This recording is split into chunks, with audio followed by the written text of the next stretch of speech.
In this video, I'm gonna help you deciding if hostels are still good or not in 2024. Hi, my name is Caio, aka the Brazilian Nomad. I've been living as a digital nomad since December 2022, and I've been traveling abroad and going to hostels or to other people's homes and Airbnbs since 2015.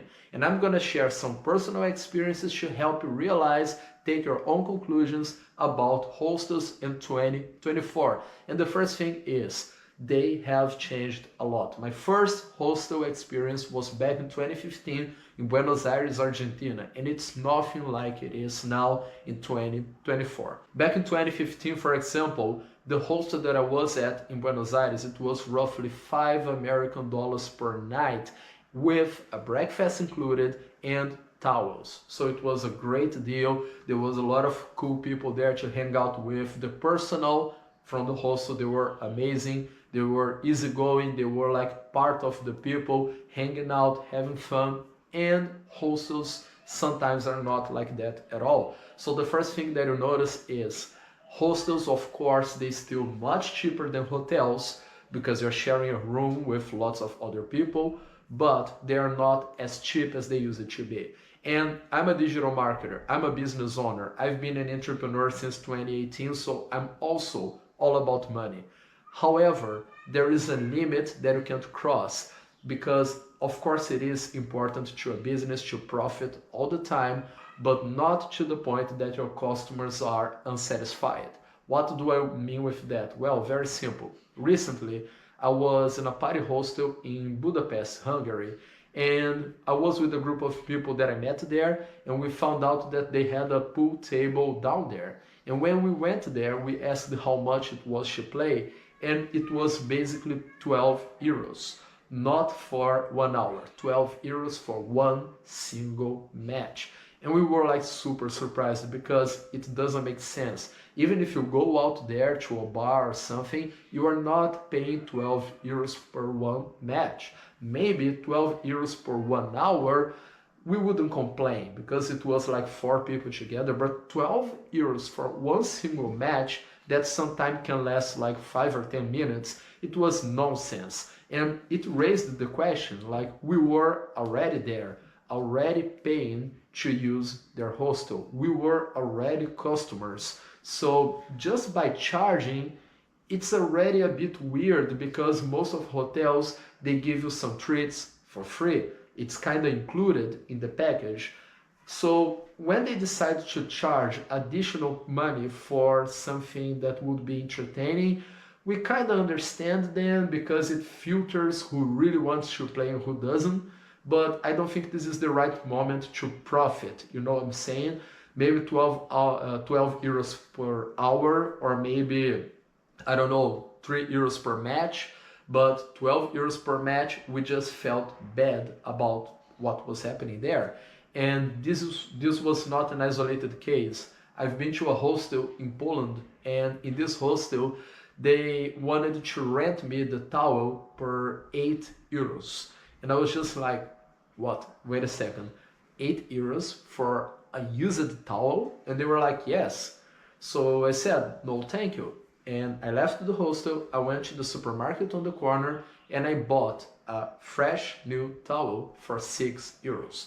So they were trying to rent me a towel that somebody else had already used before for a price that was superior to a brand new towel in the supermarket. So I was just really pissed when I saw that. It's not like you can't pay 8 euros, it's just like you feel being robbed by them. And for me, it kind of takes the essence of a hostel away, because the core idea of a hostel is a place to hang out, to bond, to have good memories, to have a good time. A lot of people there, they are not like online entrepreneurs that keep working. A lot of them, they are younger people who are on a college break or maybe on a vacation from their first job, so they can't really spend so much. So that's the idea of a hostel. There's nothing wrong about profiting. I'm pro profit because that's actually what I do for a living. I'm an entrepreneur. I'm all about making money, as I said, but there is a limit because after a certain point you end up losing your client. The second point is actually a very positive one, that is price to location ratio. Well, Most hostels, they are very well located in the city. So right now I'm here in Estonia, in Tallinn, the capital. And if you take a look on booking.com, for example, and try to find the location for the hostels they have here, most of them are in the city center. So you just open up your door and you are right there in the middle of everything, 5 minutes walk to the most famous touristic spots. So this is a very good thing because maybe the average price of a hostel is 50 or 60% of the price of one of the most simple hotels in the city. So if you try to compare a hostel with a decent hotel in the city center, it's probably 4 or 5 times cheaper. So even though the prices nowadays, they are not like it was 90 years ago, they still decent. So with a small budget, you manage to have a good location, a safe neighborhood, and within a 5 minutes walk, you can do everything. So I gotta give this as a pro for the hostels. But everything has a price, and one of the most negative things about being in a hostel for me, it's that you are not enjoying the full experience of being in a country because you are in a bubble. So especially when I see people going to different cultures, it always amazes me when I see those blonde girls going to Thailand, Vietnam, and they are like, oh, I'm exploring such a rich culture, I'm learning so much. And then when you see their photos, they are just hanging out with a whole bunch of other blonde European people in a different country. So when you are in a hostel, you don't really blend with the locals. And for me, 92% of the experience of being a digital nomad is blending with the locals. I don't want to be the guy hanging out with Germans, Canadians, and Americans here in Estonia. I'm here in Estonia to talk to Estonians, to do jiu-jitsu with Estonians, to have a beer with Estonians.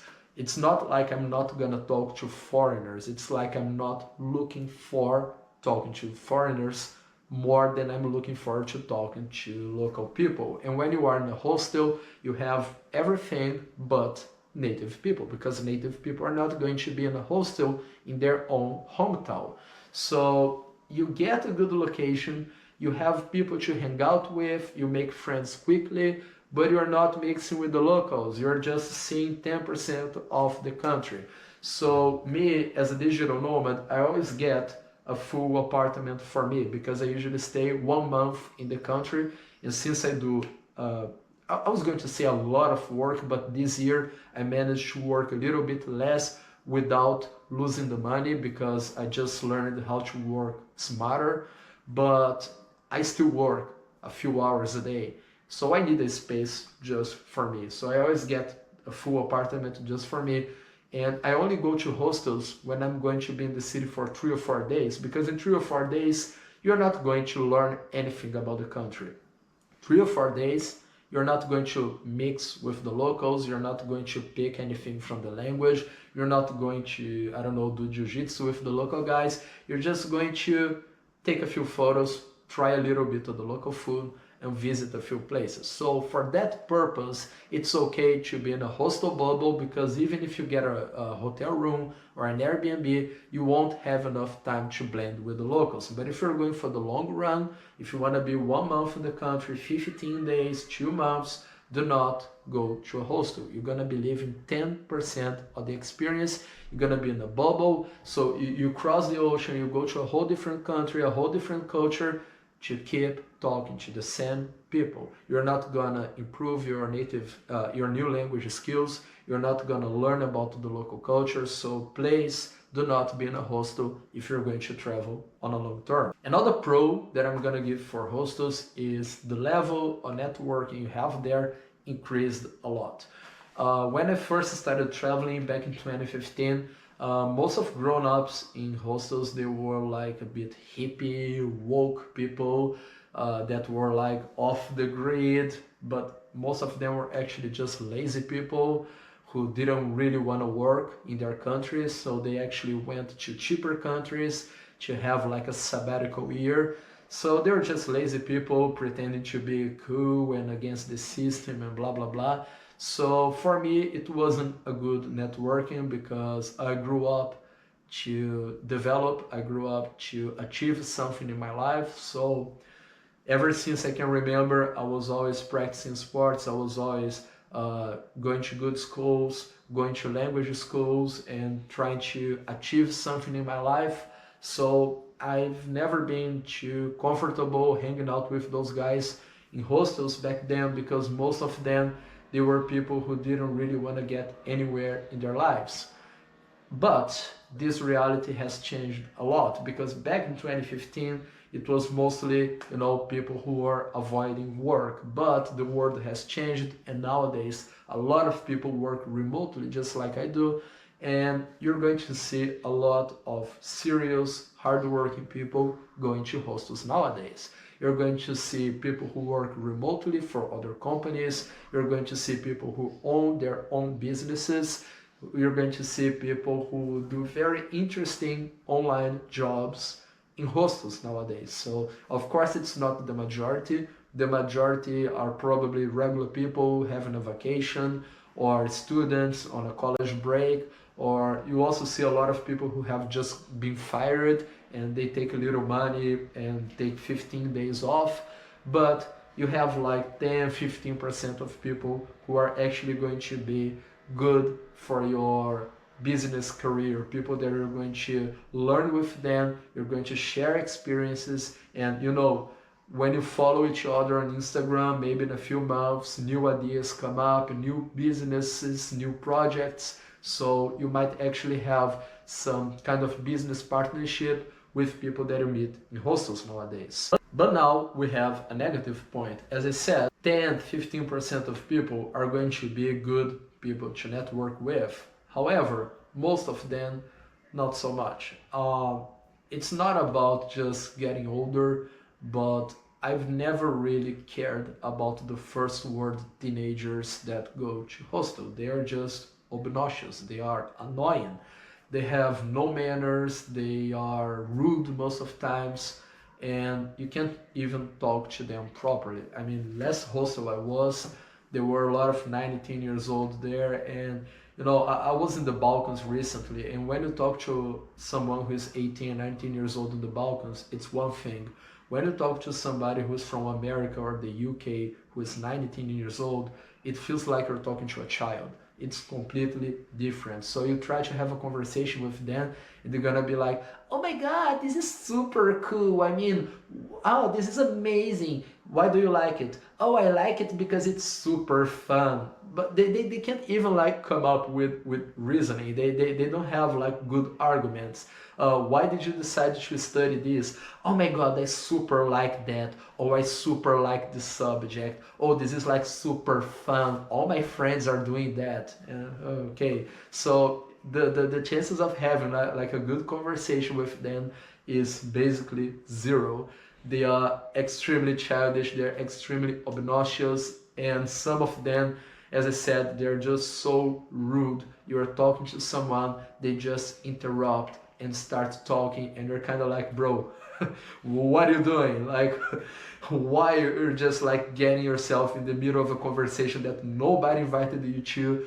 Why are you interrupting people? And maybe it has a little to do with the kind of upbringing they had. I believe that people who grew up in more, I don't know, dangerous or tough countries, they kind of learn how to respect people more because they grow up with the idea of consequences. So if you say anything you have in mind, people might react the way they have in mind. But I don't know, those first world kids, I don't think they are too used with consequences, and I don't really think they understand that there might be serious consequences for their rude actions. And with the time you just lose your patience with that in hostels, and something that was about being, I don't know, happy, having fun, you end up losing your patience, and you think, okay, I better take a deep breath, because if I just act in the heat of the moment, maybe they will kick me out of the hostel, and that's not what I'm here for. And unfortunately, in most hostels, you're not going to see many people from the Balkans or Latin America. You're usually going to see first world rich kids, and they are a pain in the ass. So older people, it's alright when you meet like older Americans who have already been working, they're usually cool, but college kids, for God's sake, it's basically impossible to deal with them. So this is a very negative point when you are in a hostel. Which leads me to another terrible point here is you basically can't talk to a girl in a hostel. It was actually fun when I was in a hostel in Lima.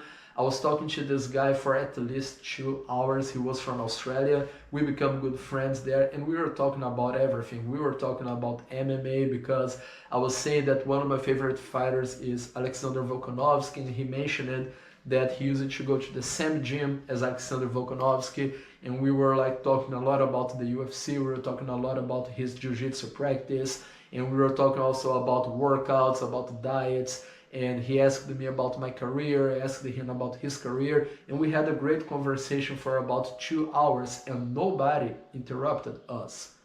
However, whenever I was going to talk to this American girl that was there, and by the way, she was the one who initiated the conversation, we couldn't talk for more than 3 minutes without being interrupted.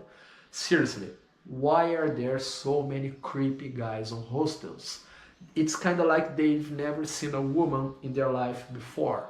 They can't help themselves of going there and talking and trying to grab their attention. So it feels like a whole bunch of children trying to fight for their mommy's attention, and or a whole bunch of horny guys trying to get some girls, and most of the times they never get them, because I've been to hostels so many times and I lost the count of how many of those first world guys, they keep talking and trying to be the center of attention, and they end up going home without getting any with that girl. And I've seen many of times those girls just going out with a guy from outside the hostel, while those guys, they talked their ears off and got nothing. So this girl there, I was really sick when I was in Lima, by the way, so I couldn't really leave the hostel.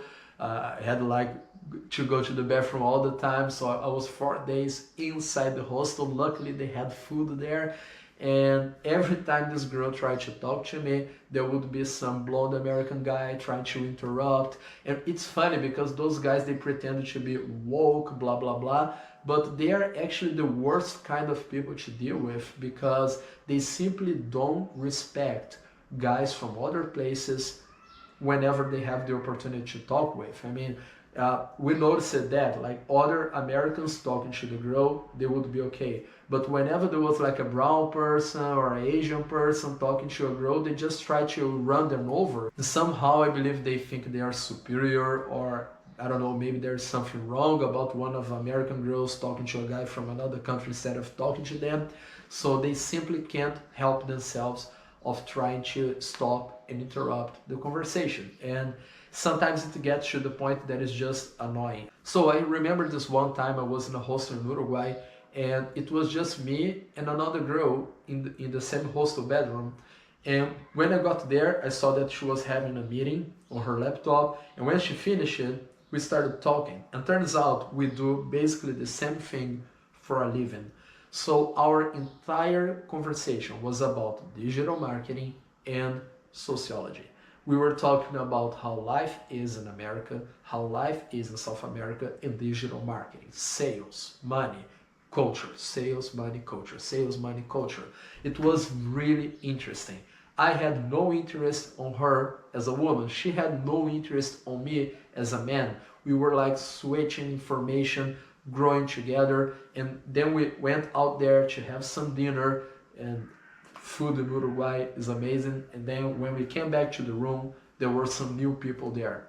And actually, when we came back, it was just me and her, and after a few minutes, some people came to the room, and we couldn't talk anymore because there were 2 other guys, and they just couldn't stop themselves to try to get her attention, to talking to her, and she was showing no interest at all in them.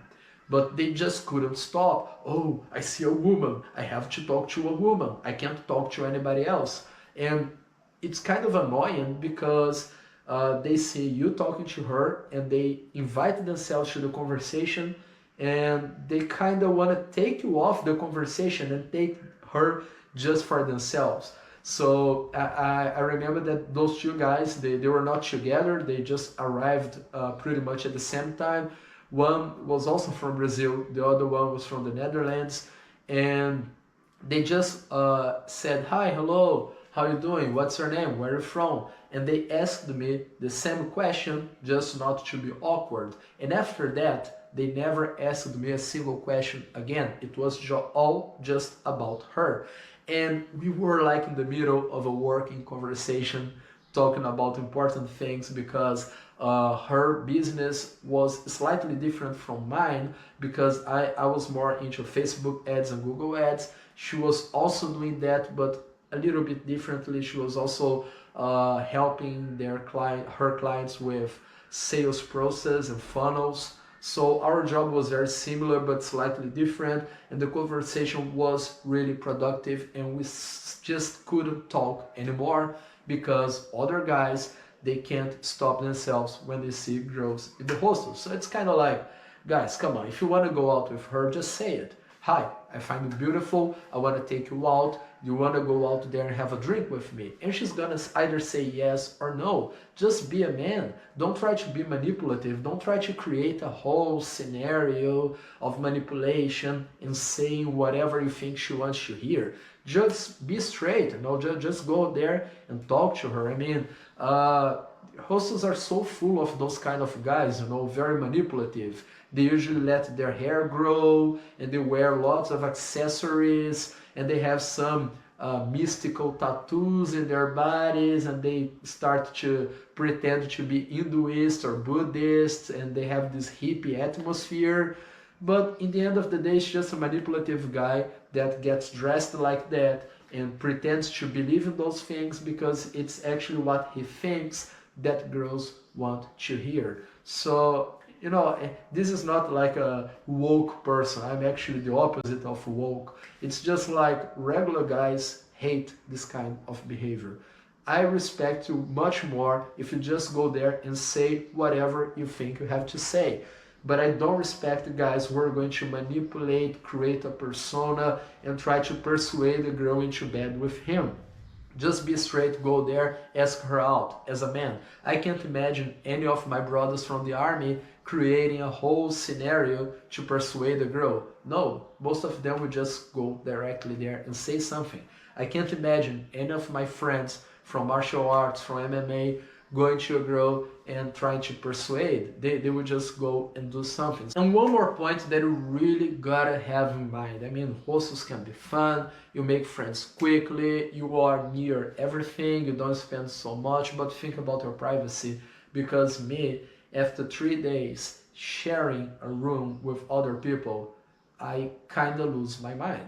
Even if when I visit my family in Brazil, when I go to Brazil, I don't go to a hotel, I go to my parents' home. And after 3 or 4 days, I really find myself very uncomfortable because there are other people around. I love living by myself. That's why I always get apartments just for me. I don't get a bedroom inside somebody else's apartment. I get the whole place because it's much better to work. It's much better for my projects. I have my freedom. I can bring people over and I can have my silence. So even when I go to family home, I struggle after 4 or 5 days because there are other people and they're listening to TV, they're listening to music, they want to talk when you don't want to talk. And when you are in a hostel with 10 people you've never seen in your life, and they have different routines. Some people have to wake up at 4:30 a.m. to get their plan. Sometimes it's just too much. So you want to talk to a friend on your phone, you gotta send an audio, you really can't because there are other people around. You want to make your video, you really can't because how are you going to record with a lot of people around? So if this is like the first time you're going to travel, you're watching this video, never traveled before, and you're like, okay, I understand there are negative aspects, but the positive ones are really good. And yes, I agree, there are negative things about hostels, but the good ones, they are really good.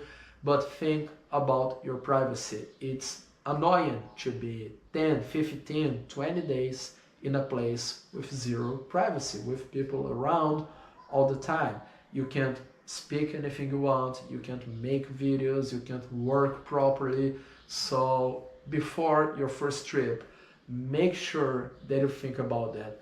If possible, I don't know, first go to a hostel for 3, 4, 5 days and see with your own eyes what you think about it before booking a hostel for an entire month, because maybe after your 4th or 5th night you will regret that you rented for an entire month. And if you're not on vacation, if you are a digital nomad going to live abroad for good, that's what I always teach my students. Never be a traveler on a budget, because if you are a traveler on a budget, you have to be in a hostel and you're going to have situations that you don't really like. What I always tell my students is get a full place to yourself, because you're going to work much better, and when you work much better you get much better results, and with better results you get more money. So if you work online, follow my piece of advice and only be in hostels for 2 or 3 days. If you're going to be in a country for a month, do not stay in hostels, because your productivity will decrease and you will make less money. And before anybody asks, no, I don't have any courses in English. My courses are in Portuguese because I have other channels for my Brazilian audience, and there I have products for them, helping them with digital marketing, with YouTube channels, helping them about how to be a digital nomad. So I don't have any products to sell in English right now. So what I have is not good for you, because you don't speak Portuguese, so you can't really understand anything. All I do with foreigners now is consulting, one-on-one sessions on a Google Meet session, and people pay and they hear my advices, they hear my solutions or marketing strategy for their companies, or also producing content. A lot of people want to grow their audience and I help them with that. And even though it sounds weird, somebody with a small channel teaching how to grow a channel, just keep in mind that my main channel is in Portuguese and it's much bigger than this one, and it brings me a lot of money every single month, and that's what I do with my clients. I help them to get where I am. So that's it. If you want to travel, first have a good financial reserve, then travel comfortable. Get a place just for you with good internet, with silence, and when you want to have fun for 2 or 3 days, then you go to a hostel. And make sure it is a youth hostel and not a hostel for broke old people, that there are some out there. I hope I helped you with this video. Don't forget to subscribe and hit the like button, and see you on the next video.